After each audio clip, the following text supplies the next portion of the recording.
Sistem Super Devouring. Bab 611, Penglihatan Tinggi. Dari aula utama. Pria parubaya itu menyipitkan matanya dan berkata, "Ya, para tetua aula cabang ketiga telah berkumpul sekarang, tetapi ketika kami maju ke kamp iblis, kami disergap dan harus melarikan diri secara terpisah. Apakah kamu disergap? Berhati-hatilah." Setelah Yesuan selesai berbicara, dia berbalik dan pergi. Dia tidak tahu apakah pria parubaya ini adalah iblis, jadi dia tidak bisa mempercayai kata-katanya.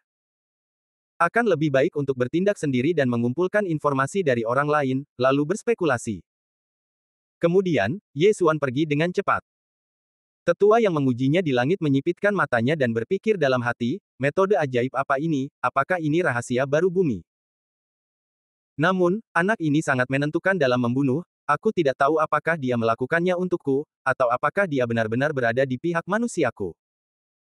Sekali saja tidak cukup untuk membuktikan ketidakbersalahan Yesuan, jadi dia perlu terus menyelidiki. Tak lama kemudian, Yesuan bertemu dengan kelompok kedua dari setengah iblis, yang menyamar sebagai manusia dan ingin menarik Yesuan ke dalam tim. Tapi, apa kau bercanda? Bagaimana Yesuan bisa tertipu oleh trik ini? Kali ini dia datang dengan banyak pil transformasi. Begitu pil transformasi digunakan, lawan menunjukkan wujud aslinya. Kalian semua pergilah ke neraka. Yesuan dan 8 roh raksasa desolate langsung menyerbu kerumunan. Kali ini, mereka berhadapan dengan 8 setengah iblis. Namun, 4 di antaranya kurang dari 10% dari transformasi virtual, jadi mereka tidak masuk hitungan. Ding, derajat transformasi virtual tuan rumah telah meningkat, dan saat ini menjadi 14 poin. Sistem itu meminta. Mengapa Yesuan memilih aula cabang ketiga dengan banyak master klan iblis? Salah satunya adalah untuk menyelesaikan penilaian, dan yang lainnya adalah untuk menerobos dan meningkatkan. Dia tidak menganggap serius penilaian itu. Tidak masalah apakah dia mengikuti penilaian atau tidak. Meningkatkan adalah cara raja. Mengapa aku selalu merasa ada yang salah? Klan iblis telah mengubah begitu banyak setengah iblis. Apa sebenarnya yang ingin mereka lakukan? Yesuan berpikir dalam hatinya sambil berkeliaran. Meskipun dia tidak tahu banyak tentang keluhan antara kedua klan, klan iblis meletus pada saat yang sama, dan sesuatu yang besar pasti terjadi. Pada saat yang sama, dia juga tahu satu hal. Tidak ada satu pun dari penguasa klan iblis ini yang mencapai Raja Alam Dewa Virtual, mereka semua adalah dewa virtual biasa. Karena ras iblis dan Istana Dewa Pedang memiliki perjanjian bahwa ras iblis Raja Alam Dewa Void tidak dapat datang ke sini. Tentu saja, jika Anda menerobos ke sini, itu masalah lain. Pada saat ini, bayangan hitam tiba-tiba jatuh ke mata Yesuan di kejauhan. Hanya satu orang, apakah itu ras iblis atau manusia? Yesuan menyipitkan matanya, membiarkan 8 roh raksasa desolate menjaga di depan, dan dia berdiri dengan pedang Qingguang. Segera, orang ini bergegas di depan Yesuan, dan keduanya terpisah 1000 meter. Ini adalah seorang pemuda, sedikit lebih tua dari Yesuan, tetapi usianya kurang dari 30 tahun. Dia menatap Yesuan dan mengerutkan kening, "Manusia. Aku ingin bertanya padamu." Yesuan menyipitkan matanya. "Kalau begitu, mati saja." Pemuda itu tidak peduli tentang apapun dan langsung menyerang Yesuan.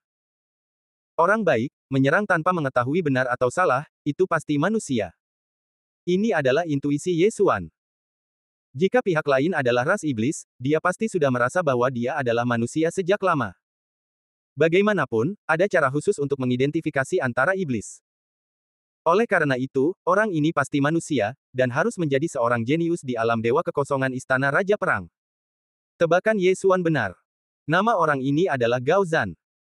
Seperti Yesuan, dia berasal dari aula cabang dan sekarang sedang menjalani penilaian. Alamnya lebih tinggi dari Yesuan, mencapai 25%, dan atributnya juga mengalahkan Yesuan. Yang terpenting, dia, seperti Penatua Wu, telah memahami api abadi. Bang! Energi pedang yang menyala-nyala menerobos pedang pembelah bumi milik Yesuan, yang berisi denyut bumi tingkat keempat, dan melesat ke arah Yesuan. Sial, aku benar-benar lupa. Wajah Yesuan tenggelam. Lawannya memiliki atribut api, dan juga telah memahami api abadi. Yang terpenting, lawannya menggunakan seni bela diri Dewa Kekosongan, sementara pedang pembelah bumi miliknya berada di urutan paling bawah dalam daftar seni bela diri tingkat surga terbaik. Oleh karena itu, ini langsung membuat Yesuan berada dalam posisi yang kurang menguntungkan. 8 roh raksasa yang sunyi, bunuh dia. Wajah Yesuan serius, dan dia memerintahkan dalam hatinya. Pada saat yang sama, dia sendiri terus-menerus menggunakan pedang pembelah bumi, dan tangan kirinya bahkan melesatkan tinju naga kekaisaran. Tidak pasti siapa yang akan menang atau kalah dalam pertempuran ini. Namun, saat ini, di atas kepala kedua orang itu. Hei, kenapa kamu di sini juga? Seorang tetua berjubah abu-abu datang. Tetua penilai Yesuan mengangkat alisnya dan bertanya, bagaimana penilaianmu? Gao Zhan sudah berada di sini selama setengah bulan. Mayat-mayat sudah dikumpulkan sejak lama, dan tidak ada yang aneh. Namun, dia tidak mau kembali dan terus membunuh monster-monster di sini. Tetua berjubah abu-abu berkata. Kalau begitu tidak ada masalah. Tetua penilai mengangguk tanpa suara. Bagaimana keadaanmu, nak? Dari mana asalmu? Tetua berjubah abu-abu bertanya. Aku datang dari aula cabang ke-9. Aula cabang ke-9 lebih lemah, tetapi seorang jenius seperti itu muncul dan tidak dilaporkan, jadi agak aneh. Tetua penilai menjawab. Tetua berjubah abu-abu melirik kedua orang yang bertarung di bawah, cek-cek, denyut bumi berada di tingkat keempat. Ini adalah seorang jenius. Mungkin dia bisa dipromosikan menjadi raja di masa depan. Jangan campur tangan. Mari kita lihat. Kekuatan kedua orang ini tampaknya mirip. Tetua penilai berkata dengan ringan. Dia datang untuk menilai, dan bahkan jika Yesuan dalam bahaya, dia tidak akan mengambil tindakan. Cek-cek, mereka terlihat mirip, tapi Gao Zhan punya kartu truf. Bahkan aku hanya bisa mengaguminya. Tetua berjubah abu-abu itu tertawa. Dia baru mengetahuinya baru-baru ini. Saat itu, Gao Zhan dikepung oleh para penguasa klan iblis dan dalam bahaya. Dia akhirnya menggunakan kartu truf itu. Kartu truf macam apa itu? Tetua penilai bertanya dengan rasa ingin tahu. Rahasia. Jawab tetua berjubah abu-abu itu. Tetua penilai berhenti sejenak dan berkata, mungkinkah Gao Zhan telah memahami rahasia kedua? Apakah itu kelahiran kembali dari abu, atau klon api, atau mungkin? Ya, itu adalah rahasia kedua dari api abadi, api yang membakar langit. Tetua berjubah abu-abu itu mengangguk. Aku tidak menyangka dia juga memahami rahasia kedua, api yang membakar langit. Jika dikombinasikan dengan klon api, kekuatannya luar biasa. Tetua penilai itu juga sangat iri. Tetua berjubah abu-abu itu mengangguk, ya, tampaknya orang-orangmu dalam masalah, tetapi aku menyukai anak ini, dan dia adalah atribut tanah jarang. Jika dia benar-benar tidak bisa bertahan, maka aku akan berpura-pura menjadi tetua aula cabang ketiga untuk menyelamatkannya. Pada saat ini, Yesuan dan Gao Zhan di bawah juga bertarung selama puluhan ronde, dan sulit untuk mengatakan siapa yang lebih baik. Aku sudah mengetahui kekuatanmu, transformasi Dewa Iblis. Yesuan berteriak dalam hatinya, dan saat berikutnya, matanya mulai menghitam. Ketika dia berada di alam roh, rahasia itu adalah kartu trufnya, tetapi ketika dia mencapai alam void, semua orang memiliki rahasia, jadi Dewa Iblis menjadi kartu trufnya. Saat itu, Iblis Tuawan menciptakan transformasi Dewa Iblis dan membunuh semua orang, tetapi pada saat itu, kekuatannya tidak setinggi kekuatan Yesuan saat ini. Oleh karena itu, Yesuan sekarang telah melampaui Iblis Tuawan dengan menggunakan transformasi Dewa Iblis. Bab 612, Api yang Membara. Api yang Membara. Melihat Yesuan, yang auranya telah melonjak, Gao Zhan menyipitkan matanya, dan ki yang dikaitkan dengan api di tubuhnya tiba-tiba mulai mengamuk. Pada saat ini, roh raksasa 8 desolate milik Yesuan tiba-tiba terbang ke sisi Gao Zhan. Roh raksasa 8 desolate baru saja diledakkan oleh Gao Zhan, tetapi Ki Yesuan hampir tak terbatas, dan roh raksasa 8 desolate dengan cepat pulih setelah kematiannya. Namun, kali ini, Gao Zhan ingin membunuh Yesuan dan roh raksasa 8 desolate bersama-sama. Pergilah ke neraka, api yang membara. Tiba-tiba, api melesat ke langit, dan Yesuan hanya melihat kilatan di depan matanya, dan aura yang sangat kuat menyebar. Tidak bagus. Yesuan merasakan bahaya dan bergegas menuju Gao Zhan dengan tergesa-gesa. Pada saat yang sama, roh raksasa 8 desolate juga dengan cepat mundur. Perisai 8 desolate. 8 roh raksasa desolate langsung hancur dan mengembun menjadi perisai yang berdiri di depan Yesuan. Pada saat yang sama, seluruh tubuh Gao Zhan meledak seperti atom nuklir. Boom! Gelombang udara menyapu, dan lingkungan dalam jarak 10.000 meter dari Gao Zhan terhempas ke dalam ruang hampa. Jika dia meledakkannya di darat, kekuatannya tidak akan kurang dari meteorit besar. Itu mengerikan. Pada adegan ini, bahkan dua tetua dari aula utama di udara tidak bisa menahan diri untuk tidak menggigil. Langkah ini sudah menjadi ancaman bagi mereka. Mengerikan. Langit berapi-api membakar ini tidak seperti misteri lain yang dapat digunakan kapanpun Anda mau. Saya tidak menyangka Gaozan akan menggunakannya begitu dia mengatakannya, tanpa peringatan apapun. Wajah tetua berpakaian abu-abu itu tenggelam. Dia sangat tidak senang di dalam hatinya, karena Yesuan seharusnya terbunuh oleh pukulan ini, yang merupakan pemborosan benih dengan potensi untuk memengaruhi Raja Alam Dewa Kekosongan. Jangan khawatir. Pada saat ini, tetua penilai Yesuan tiba-tiba berkata, "Apa?" Tetua berpakaian abu-abu itu mengikuti tatapannya dan melihat sosok lebih dari 10.000 meter di bawah. Siapa lagi orang ini jika bukan Yesuan? Tetua berpakaian abu-abu itu melihat bahwa tidak ada apa-apa selain Gaozan, jadi dia mengira Yesuan sudah mati, tetapi dia tidak menyangka bahwa Yesuan baru saja terhempas. Memang, Yesuan tidak mati. Dia baru saja menggunakan perisai 8 kehancuran untuk memblokir bagian vitalnya. Dia meringkuk di dalam perisai 8 kehancuran dan hanya terkena goncangan, tetapi tidak terbakar menjadi terak. Sialan, apakah ini level kedua dari api yang tidak dapat dipadamkan, api yang membakar langit? Yesuan memuntahkan seteguk darah. Pohon kehidupan mulai berefek. Dia telah banyak berbicara dengan tetua Huang sebelumnya, jadi dia tahu bahwa ini adalah level kedua. Penjaga nadi level 4-nya juga merupakan level kedua, tetapi yang satu untuk pertahanan dan yang lainnya untuk serangan skala besar seperti Yuan. Kamu melebih-lebihkan kemampuanmu. Setelah menggunakan Flame Burning the Sky, Gaozan tidak bisa menahan diri untuk tidak mencibir. Saat ini, dia tidak menyadari bahwa Yesuan masih hidup. Bagaimanapun, Yesuan telah naik ke ketinggian yang tinggi. Bukan karena Yesuan takut, tetapi Gaozan tampaknya mengira dia sudah mati, jadi Yesuan bersembunyi saat ini, siap menyerangnya. Menurut karakter Yesuan yang pendendam, bagaimana mungkin dia tidak membalas dendam? Cek, anak ini bersembunyi. Sepertinya dia tahu bahwa Gaozan bukan tandingannya. Tetua berjubah abu-abu itu menghela napas lega. Kamu keluar dan beritahu Gaozan untuk kembali dan berhenti berkeliaran di luar. Jika dia bertemu dengan seorang master klan iblis, bahkan kita tidak bisa melindunginya. Tetua penilai Yesuan berkata kepada tetua berjubah abu-abu itu. Mengerti.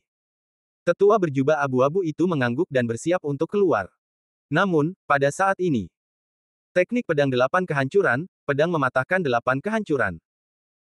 Yesuan, yang bersembunyi di balik awan, tiba-tiba menyusun kembali pedang 8 desolasi, lalu langsung menggunakan jurus terkuatnya untuk melawan Gaozan yang terengah-engah. Sebuah tebasan menembus udara, langsung terbelah menjadi 8, dan dengan cepat menyapu ke arah Gaozan. Apa? Gaozan, yang mendengar suara menembus udara, menoleh dan melihat bahwa ke-8 sinar pedang berkumpul bersama dan mengembun menjadi sinar pedang yang mendebarkan jantung. Sialan! Gaozan langsung bereaksi dan bersiap menggunakan Fury Sky Burning untuk melawan lagi. Fury Sky Burning adalah level kedua dari misteri, tetapi tidak seperti misteri lain yang dapat digunakan kapanpun Anda mau. Jurus ini membutuhkan banyak ki.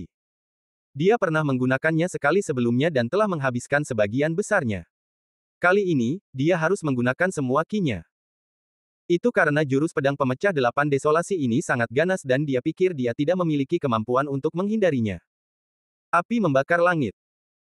Ketika pedang pemecah 8 desolasi hendak mengenai Gaozan, Gaozan sekali lagi menggunakan rahasia kedua dari api yang tidak dapat dipadamkan, api yang membakar langit. Pada saat ini, tidak ada jejak ki yang tersisa di tubuhnya. Dan pedang pemecah 8 desolasi juga menghabiskan semua ki Yesuan. Aku tidak tahu siapa yang akan menang atau kalah. Bang! Cahaya pedang langsung terbungkus api, dan guncangan hebat terjadi. Sial, siapa yang menang? Orang tua berpakaian abu-abu itu mengutuk, dan melihat bola api mengembang lagi. Api melesat ke langit. Segera, bola api itu dengan cepat menghilang, dan kemudian sesosok muncul di mata kedua tetua itu. Tidak mati. Tetua berpakaian abu-abu dan tetua penilai membelalakkan mata mereka. Namun, saat berikutnya, mereka melihat seseorang bergegas menuju Gaozan. Gaozan menggunakan seluruh kekuatannya untuk menggunakan api yang membakar langit untuk menghalangi pedang yang menghancurkan 8 gurun, tetapi energi sejati di tubuhnya telah habis, dan dia hanya bisa terbang dengan susah payah. Di sisi lain, Yesuan memiliki darah pohon kehidupan, dan energi sejatinya telah lama pulih. Dasar sampah, pergilah ke neraka. Ye Xuan membelalakkan matanya dan menebas dengan pedang. Berhenti. Pria tua berpakaian abu-abu itu tidak bisa menahan diri untuk tidak berteriak, tetapi pedang itu sudah diayunkan. Pedang yang sangat kuat menembus udara dan memenggal kepala Gao Zhan. Siapa? Ye Xuan terkejut dan bergegas untuk mengambil cincin Qiankun milik Gao Zhan. Ding, tingkat transformasi tuan rumah telah meningkat, dan saat ini menjadi 20 poin.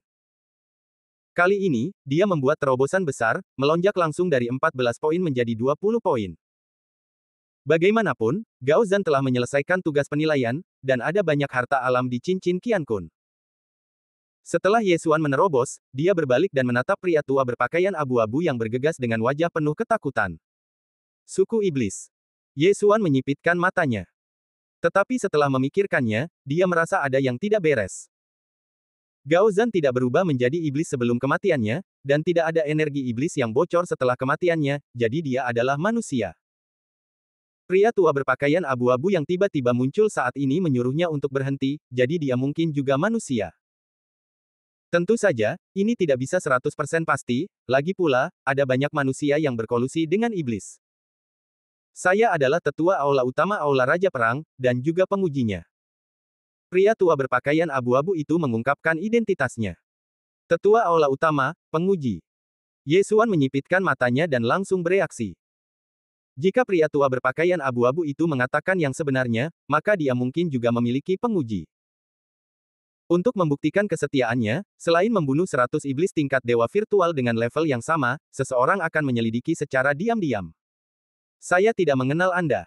Ye Xuan menggelengkan kepalanya. Oh, lupakan saja, Gao Zhan sudah mati.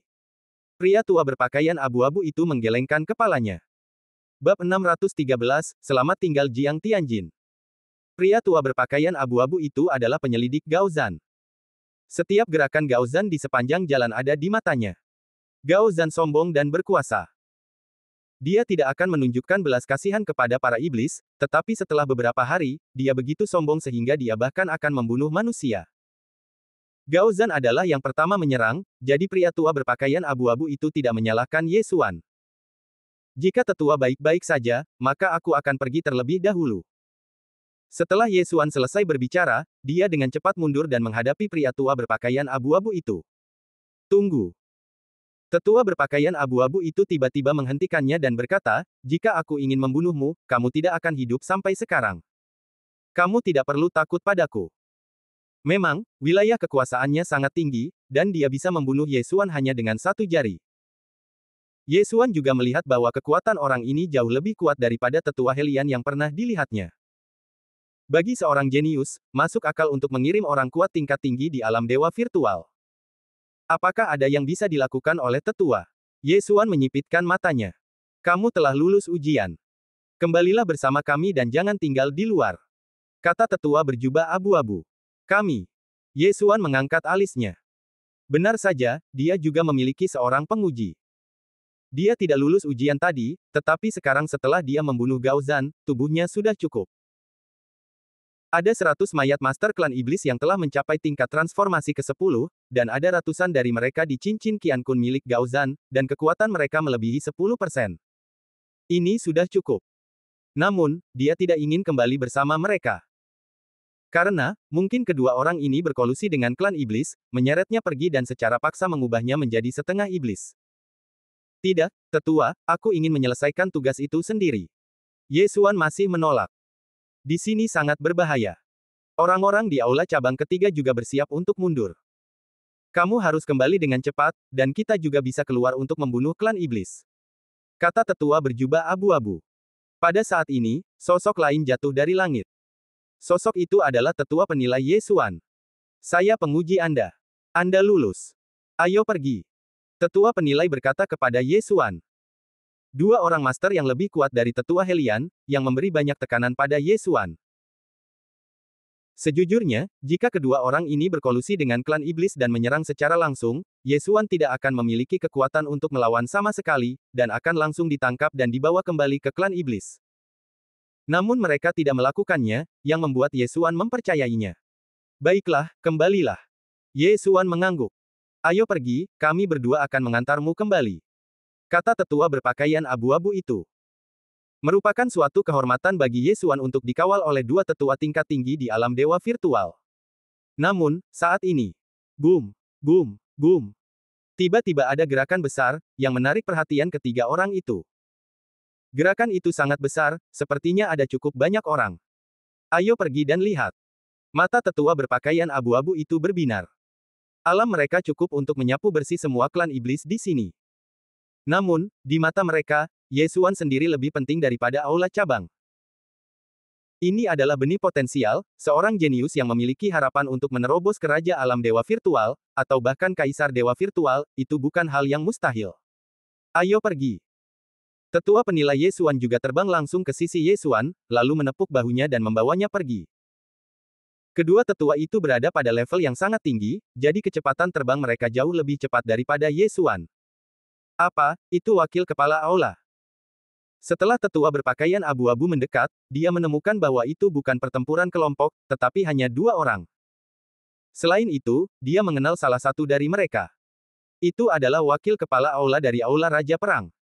Mengapa wakil kepala aula ada di sini? Tetua berpakaian abu-abu dan tetua penilai Ye Xuan sama-sama terkejut. Mereka tidak dapat mengetahui mengapa wakil kepala aula yang agung dan perkasa ada di sini. Itu adalah Raja Alam Dewa Void. Pada saat ini, mereka mengarahkan pandangan mereka pada orang yang bertarung dengan wakil kepala aula utama. Siapapun yang dapat bertarung dengan Raja Alam Dewa Kekosongan juga harus menjadi Raja Alam Dewa Kekosongan. Orang yang bertarung dengan wakil kepala aula utama adalah seorang pemuda berpakaian putih. Orang ini agak asing bagi tetua berpakaian abu-abu dan tetua penilai. Namun, dia sangat akrab bagi Ye Xuan. Siapa orang itu? Dia bisa bertarung dengan wakil kepala aula. Tetua berpakaian abu-abu bertanya tanpa sadar. Namun, ketika Ye Xuan melihat wajah pria itu dengan jelas, dia berseru, Jiang Tianjin. Itu benar, orang yang bertarung dengan wakil kepala aula-aula Raja Perang saat ini adalah Jiang Tianjin dari keluarga Jiang. Apakah kamu mengenalnya? Tetua berpakaian abu-abu itu tiba-tiba menoleh. Jiang Tianjin, dari keluarga Jiang dari aula Raja Artefak. Ye Xuan berteriak. Ketika kedua tetua itu mendengar nama Jiang Tianjin tadi, mereka sebenarnya menebak dalam hati mereka. Tidak banyak Raja Alam Dewa Virtual di benua timur, dan nama keluarga Jiang secara alami akan dikaitkan dengan Balai Raja Artefak. Namun, yang tidak diketahui oleh tetua berpakaian abu-abu adalah mengapa Ye Xuan mengenalnya. Boom, boom, boom. Wakil kepala aula Balai Raja Perang juga sangat kuat dan menekan Jiang Tianjin, tetapi ada energi aneh yang bertabrakan di sekitar mereka berdua, dan api yang tidak dapat dijelaskan menyala di udara. Wilayah emas benar-benar kuat. Di wilayah emas, lawan tidak berani menggunakan senjata dewa virtual untuk bertarung, dan hanya bisa mengandalkan kipas lipat. Kata tetua berpakaian abu-abu. Wilayah emas. Setelah mendengar ini, Ye Xuan tidak dapat menahan diri untuk bertanya, Tetua, apa itu wilayah emas? Wilayah adalah kemampuan unik Raja Alam Dewa Virtual. Wilayah emas wakil kepala aula menyebar, dan dia dapat mengendalikan semua peralatan besi di wilayah tersebut, sehingga lawan tidak berani menggunakan senjata dewa virtual untuk bertarung. Bahkan cincin Qian Kun terbuat dari batu giok putih. Kata tetua berpakaian abu-abu. Sangat kuat. Mata Ye Xuan melebar. Domain emas dapat mengendalikan semua peralatan besi. Jika seseorang menggunakan senjata di domain, bukankah mereka akan dikendalikan dan menyerang balik tuannya? Domain emas ini sama dengan pedang 8 Desolate milikku, tetapi ini adalah versi yang disempurnakan dari pedang 8 Desolate. Ye Xuan berpikir dalam hati. Pedang 8 Desolate hanya mengendalikan 8 bilah tajam, tetapi domain emas ini dapat mengendalikan senjata yang tak terhitung jumlahnya, 10, 100, 1000. Mengendalikan ribuan senjata dewa virtual untuk menyerang musuh, ini terlalu asteris. Selain itu, dia dapat mengendalikan cincin Qian Kun dan mengambil cincin Qian Kun milik musuh. Tetua, apakah Jiang Tianjin ada di alam api? Ye Xuan mengerutkan kening dan bertanya. Ya, jika kau ingin menerobos dari alam dewa kekosongan ke Raja Alam Dewa Kekosongan, kau harus memahami misteri unsur dari setiap atribut. Atribut emas membutuhkan pemahaman misteri unsur emas. Selama wakil kepala aula menginginkannya, ia dapat memadatkan energi unsur emas di udara dan kemudian membentuk perisai, senjata, del. Tetua berjubah abu-abu itu berhenti sejenak dan berkata, Jiang Tianjin telah memahami esensi unsur api. Dia dapat memadatkan esensi dunia dengan atribut api dan kemudian membakarnya di lokasi yang ditentukan. Jika dia juga telah memahami api abadi, maka api ini adalah api abadi. Apa? Ketika Yesuan mendengar ini, dia juga benar-benar terkejut. Membakar apapun yang kamu lihat. Pada saat ini, Yesuan tiba-tiba teringat pemandangan di Istana Sangqing hari itu.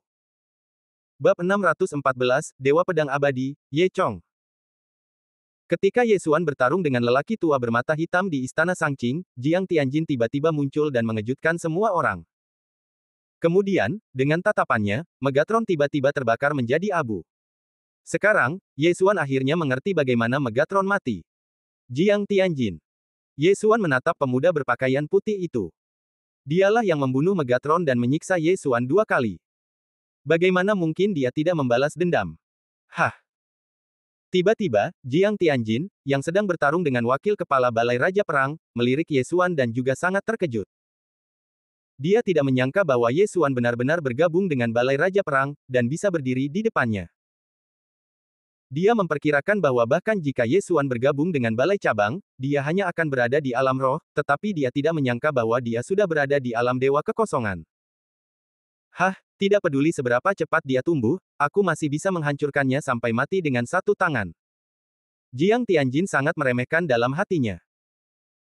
Dia tidak akan menerima seorang jenius pun, karena dia hanya 3 tahun lebih tua dari Yesuan, tetapi dia telah menerobos ke alam Dewa Kekosongan Raja, dan merupakan jenius pertama dari Istana Raja Senjata.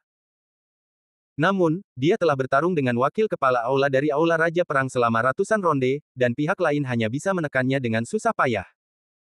Cukup, aku tidak akan mengambil mayat naga langit itu. Jiang Tianjin tiba-tiba berhenti dan berteriak. Mendengar ini, wakil kepala aula dari Aula Raja Perang juga berhenti dan mendengus, kamu layak menjadi jenius pertama dari Istana Raja Senjata.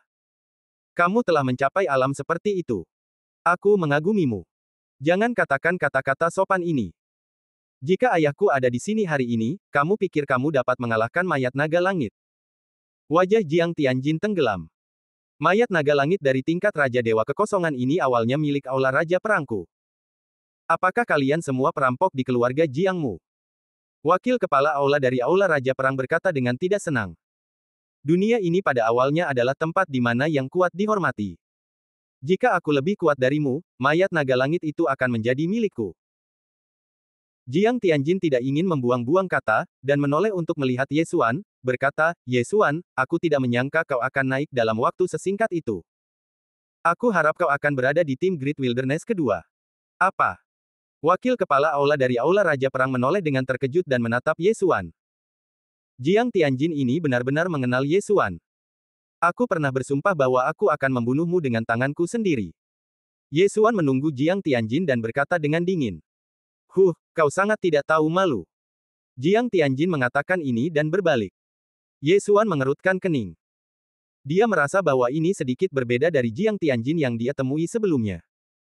Hampir dalam sekejap mata, Jiang Tianjin menghilang dari mata Yesuan. Sekarang, ada 4 orang yang tersisa di sini. Penatuahu, siapa dia?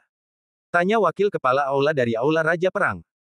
Wakil kepala aula, dia adalah seorang jenius dari aula cabang ke-9, bernama Yesuan. Tetua berpakaian abu-abu itu menjawab. Wakil kepala aula menyipitkan matanya dan bertanya lagi, Yesuan, bagaimana kamu tahu Jiang Tianjin? Ini. Yesuan ragu sejenak dan menjawab, ibuku berasal dari keluarga Jiang. Jiang Tianjin memanggilnya sepupu sebelumnya, jadi dia yakin bahwa ibunya berasal dari keluarga Jiang dari Istana Raja Senjata. Kalimat ini mengejutkan ketiga orang yang hadir. Karena ibu Yesuan berasal dari keluarga Jiang, mengapa Yesuan tidak memiliki nama keluarga Jiang? Kamu tahu, jika kamu ingin menikahi seorang gadis dari keluarga Jiang, kamu harus menikah dengan keluarga tersebut. Dengan kata lain, anak itu harus memiliki nama keluarga Jiang. Tunggu, nama keluarga Ye. Wakil kepala aula dari Istana Raja Perang mengangkat alisnya dan bertanya dengan tidak percaya, Yesuan, ayahmu adalah... Apa tujuan Yesuan datang ke benua batu darah? Bukankah itu hanya untuk menemukan ayahnya? Dan ayahnya hanya meninggalkan pesan dari Istana Raja. Dia akhirnya naik ke titik ini. Sekarang, wakil kepala aula Istana Raja Perang ada di depannya. Mungkin orang ini tahu sesuatu. Nama ayahku adalah Ye Chong. Yesuan menjawab dengan jujur. Ledakan. Nama ini tidak hanya didengar oleh wakil kepala aula, tetapi juga oleh para tetua berjubah abu-abu dan para tetua yang menilai Ye Xuan. Selain itu, mereka sangat mengenalnya. Kamu adalah putra Dewa Pedang Abadi. Lalu ibumu. Seru wakil kepala aula Istana Raja Perang. Dewa Pedang Abadi. Ketika keempat kata ini jatuh ke telinga Ye Xuan, tubuhnya bergetar hebat. Dia sepertinya pernah mendengar nama ini. Dewa Pedang Abadi, yang tidak pernah menyerah, menerobos masuk ke Istana Dewa Pedang ribuan kali untuk memasukinya, tetapi selalu terjebak di lantai terakhir. Dewa Pedang Abadi, orang gila super itu, sebenarnya adalah ayahku. Ye Xuan membuka mulutnya lebar-lebar, tampak tidak percaya. Tanpa diduga, Dewa Pedang Abadi yang terkenal ini sebenarnya adalah Ye Chong. Aku benar-benar tidak menyangka bahwa kamu adalah putra Dewa Pedang Abadi, ini. Wakil kepala aula Istana Raja Perang menelan ludahnya. Di hadapan Dewa Pedang Abadi, dia, seorang Raja Alam Dewa Kekosongan, bukanlah apa-apa. Senior, bisakah kau ceritakan sesuatu tentang ayahku? Ye Xuan bertanya dengan rasa ingin tahu. Ayahmu adalah seorang legenda. Hanya dalam beberapa tahun, dia berhasil menembus alam Dewa Kekosongan dan menjadi Raja Puncak. Bahkan aku hanyalah seekor semut di hadapan ayahmu. Wakil kepala aula dari aula Raja Perang berhenti sejenak dan berkata, orang lain mungkin tidak tahu, tetapi kami tahu bahwa tujuan ayahmu terus-menerus menyerang Istana Dewa Pedang adalah untuk menemui ibumu. Benar saja. Hati Ye Xuan bergetar. Dia pernah mendengar sebelumnya bahwa Dewa Pedang Abadi menyerang Istana Dewa Pedang, mungkin karena cinta. Jadi, ketika dia mendengar bahwa Dewa Pedang Abadi adalah Ye Chong, dia menduga bahwa ibunya mungkin berada di Istana Dewa Pedang. Sekarang, itu benar. Mengapa ibuku ada di Istana Dewa Pedang? Ye Xuan bertanya dengan ngeri. Ibumu adalah salah satu talenta terbaik dari generasi sebelumnya dari keluarga Jiang, tetapi dia kabur dari rumah dan meninggalkan seni bela dirinya karena dia diam-diam jatuh cinta pada ayahmu. Saat itu, ayahmu tidak menonjol. Ketika keluarga Jiang menemukan orang tuamu, ibumu telah melahirkanmu. Kemudian, orang tuamu terpaksa berpisah. Awalnya, keluarga Jiang ingin memusnahkanmu dan ayahmu, tetapi ibumu mengancam akan mati, jadi kamu mampu bertahan hidup. Setelah itu, ayahmu membawamu dan menghilang, dan tidak ada yang tahu di mana dia berada. Wakil kepala aula dari aula Raja Perang berkata sambil mengingat. Meskipun dia tidak melihatnya dengan mata kepalanya sendiri, dia telah mendengarnya karena aula Raja belum terpecah pada saat itu. Jadi begitulah. Ye Xuan mengangguk tanpa suara. Segalanya telah beres. Setelah ayahnya terluka parah, dia kembali ke benua Tianshui untuk memulihkan diri.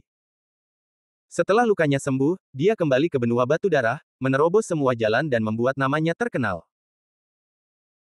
Pada saat ini, wakil kepala aula dari aula Raja Perang memusatkan perhatiannya pada pedang 8 kehancuran di tangan Ye Xuan dan berkata, dikatakan bahwa ayahmu mewarisi warisan Dewa Pedang 8 kehancuran yang telah jatuh, yang menyebabkan prestasinya hari ini. Tidak heran ayahmu tidak memiliki pedang 8 kehancuran, ternyata itu ada di tanganmu. Siapa Dewa Pedang 8 kehancuran ini? Ye Xuan terus bertanya. Dewa Pedang 8 kehancuran adalah kepala istana dari Istana Dewa Pedang. Ye Chong mewarisi warisan Dewa Pedang 8 kehancuran dan dianggap sebagai muridnya. Dia bisa saja memasuki Istana Dewa Pedang. Namun, Istana Dewa Pedang tidak mengakuinya. Titik. Wakil kepala aula dari aula Raja Perang tidak melanjutkan. Bab 615 Jiang Xinyan. Mengapa kau tidak mengakuinya? Ye Xuan mengerutkan kening.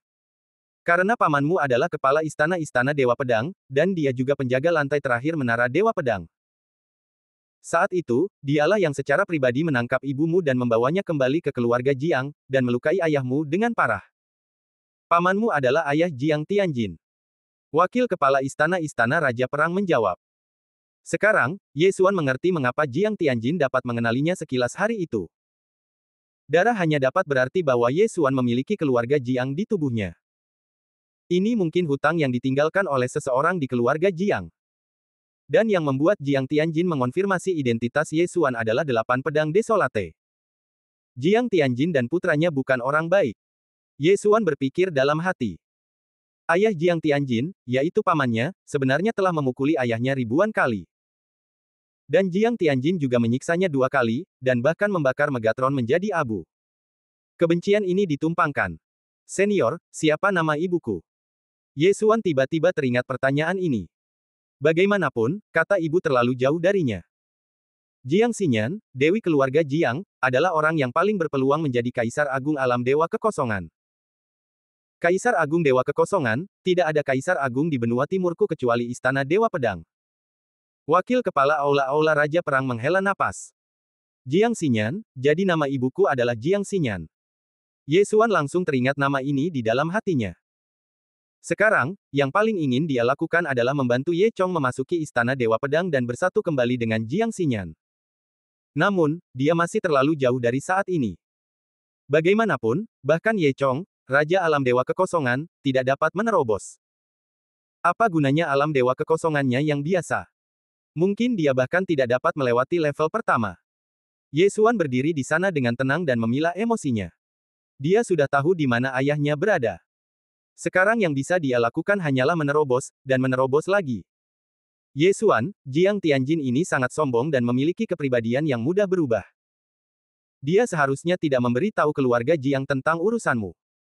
Namun, kamu harus berhati-hati untuk tidak memberitahu orang lain bahwa kamu adalah putra Ye Chong.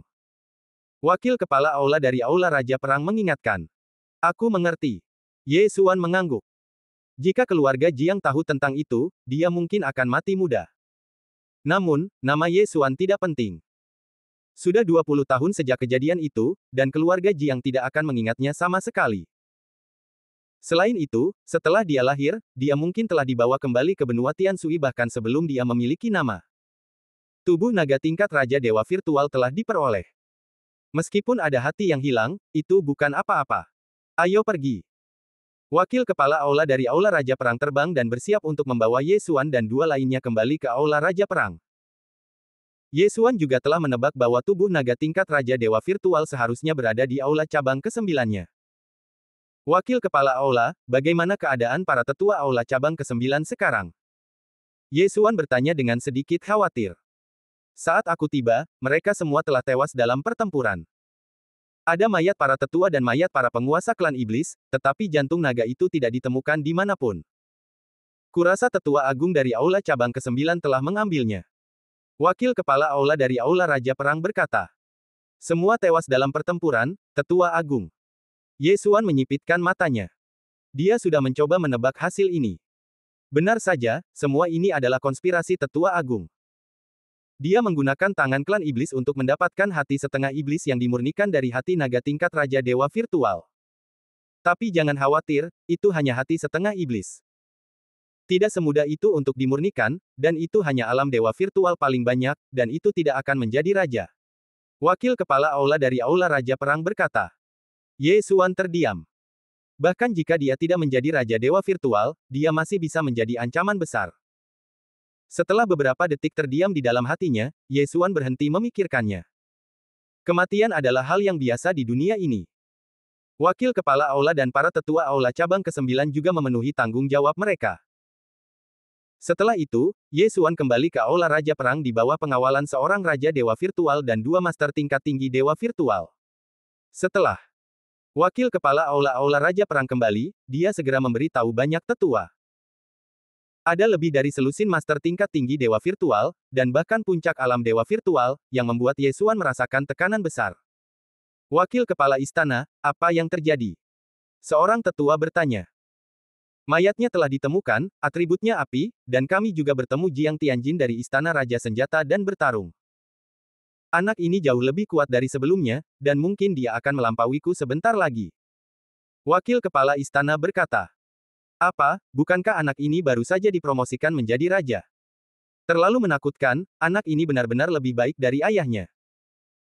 Sayangnya, di antara tiga istana utama, hanya Istana Raja Senjata yang meningkat dari hari ke hari, sementara kami dan Istana Raja Binatang sedikit menurun. Jangan bahas ini. Aku sudah melihat-lihat sebelumnya, dan kebanyakan dari mereka adalah setengah iblis. Kurasa jantung setengah iblis mereka harus dibawa dari gurun besar. Wakil Kepala Istana dari Istana Raja Perang berkata lagi. Mungkinkah iblis-iblis ini ingin menemukan jantung kaisar? Bukankah ini hanya legenda? Konon, ada iblis dari Kaisar Dewa Void jatuh di benua timur. Apa kau bercanda? Iblis gurun besar benar-benar pendiam. Tapi mereka memang kuat. Untungnya, ada istana Dewa Pedang untuk menghalangi mereka, kalau tidak, Raja Alam Dewa Void akan datang. Para tetua mulai berdiskusi satu demi satu. Baiklah, apa yang harus kita lakukan tentang masalah ini sekarang? Sebuah tim dari gurun besar telah memasuki gurun besar. Sekarang aku perlu membentuk tim kedua. Jika para tetua punya kandidat yang bagus, tolong beritahu aku. Wakil kepala aula dari Aula Raja Perang berkata dengan keras. Tiba-tiba, seluruh tempat menjadi sunyi. Sebagian besar jenius telah mengikuti tim pertama. Bahkan kepala aula muda dari Aula Raja Perang telah pergi. Di mana para jenius sekarang? Tim kedua ini tidak perlu terlalu kuat. Lebih baik memiliki level transformasi Void 1 atau 2. Mereka harus terlebih dahulu berlatih di pinggiran luar gurun besar dan tidak perlu masuk jauh ke gurun besar. Kata wakil kepala Aula Raja Perang.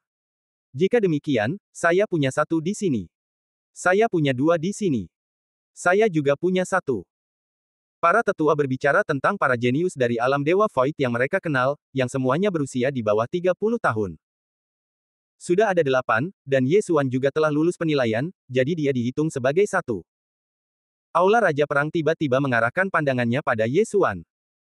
Dia tidak menanyakan pendapat Ye Xuan sebelum membuat keputusan ini, tetapi Ye Xuan memahami matanya. Baiklah. Ye Xuan mengangguk dan setuju. Ada banyak binatang dan monster Dewa Void di gurun besar, dan ada banyak peluang. Itu adalah tempat yang bagus untuk meningkatkan. Namun, pada saat ini, tiba-tiba, sesosok mungil bergegas masuk. Dia berlari ke sisi wakil kepala aula dan berkata, "Ayah, aku juga ingin pergi." Gadis kecil ini berusia sekitar 16 atau 17 tahun. Dia adalah putri bungsu dari wakil kepala aula Lan Yao, Lan Xin. Jangan main-main, fokuslah pada latihanmu dan jangan membuat masalah.